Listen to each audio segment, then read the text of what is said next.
எல்லோருக்கும் வணக்கம். இந்த வீடியோ பதிவில் என்ன பார்க்க இருக்கிறோம் என்றால், இது ஒரு குழந்தையினுடைய ஜாதகம், ஆண் குழந்தையினுடைய ஜாதகம்.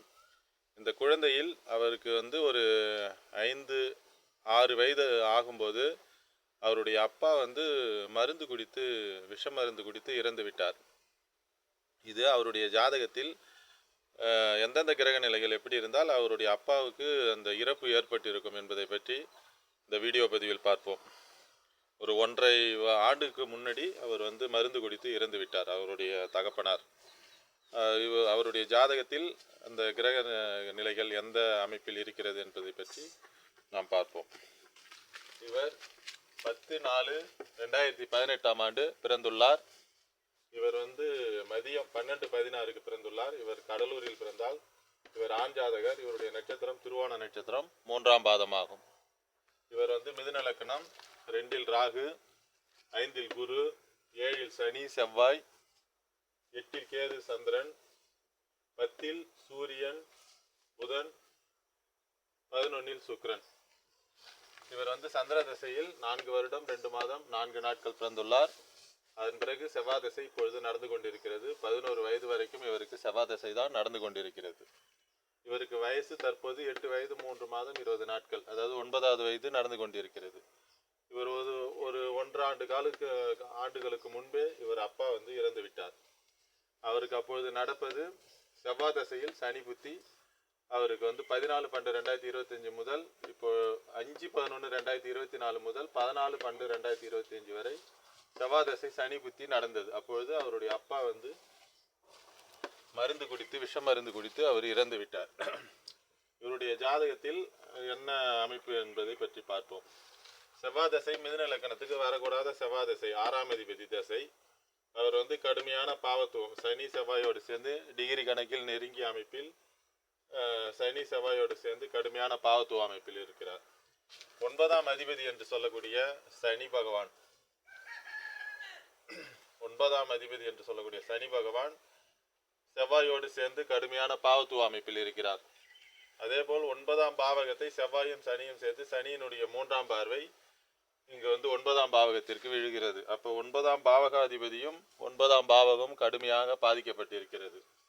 அதேபோல் சிம்மம் எந்த விதமான பாவத்துவமும் அடையவில்லை. அதனால் அவருக்கு சந்திர தசை நடந்து செவ்வாய் தசை வரைக்கும் ஓரளவிற்கு ஒரு 6 வயது வரைக்கும் அவருக்கு அந்த சூரியன் அமைப்பு நன்றாக இருந்ததால் அவருக்கு ஒரு 6 வயது வரைக்கும் அந்த அமைப்பை கொடுத்தது உயிரோடு இருப்பதற்கு. அதேபோல் சூரியன் 10ஆம் இடத்தில் திக்பலமாக இருப்பதால் அந்த ஒரு 6 வயது வரைக்கும் அவருக்கு அந்த அப்பா உயிரோடு இருப்பதற்கான அனுமதித்தது. ஆனால் இந்த நீச்ச புதனோடு சூரியன் இருப்பது ஒரு தவறான ஒரு விஷயமாகும். நீச்ச கிரகங்களோடு ஒரு கிரகங்கள் சேர்ந்தால் அது பலவீனம் அடையும். சூரியன் 10ஆம் இடத்தில் திக்பலமாக இருந்தாலும் நீச்ச புதனோடு இருப்பது அது குறைந்த அளவு பாவத்துவமாகும். அதேபோல் சனி செவ்வாய் இருவரும் சேர்ந்து செவ்வாயினுடைய 4ஆம் பார்வை சூரியனுக்கு விழுகிறது. இந்த சனியோடு சேராமல் செவ்வாயினுடைய பார்வை பார்ப்பது சிறப்பு. சனியோடு செவ்வாய் சேர்ந்து அந்த செவ்வாயினுடைய 4ஆம் பார்வை சூரியனுக்கு விழுவது நீச கிரகங்கள். புதனோடு சூரியன் புதன் சேர்ந்து 10ஆம் இடத்தில் இருப்பது ஒரு குறைந்த அளவு பாவத்துவ அமைப்பாகும். அதனால்தான் அவருக்கு செவ்வாய் தசை சனி புத்தியில் 9ஆம் பாவகத்தை பார்த்த சனி அப்பாவை அந்த மருந்து குடித்து இறப்பதற்கான அமைப்பை கொடுத்தது. அதனால் அம்மாவும் பாதிக்கப்பட்டிருக்கிறார். அம்மா மனநிலை கொஞ்சம் சரியில்லாமல் கஷ்ட சூழ்நிலையாக இருக்கக்கூடிய அமைப்பு இருக்கிறது.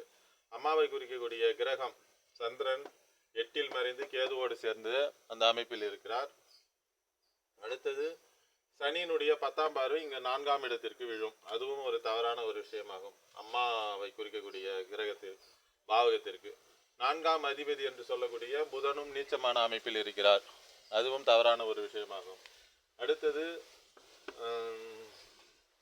அம்மாவை குறிக்கக்கூடிய சந்திரனுடைய வீடாகிய கடகத்தில் ராகு அமர்ந்திருப்பது தவறான ஒரு விஷயமாகும்.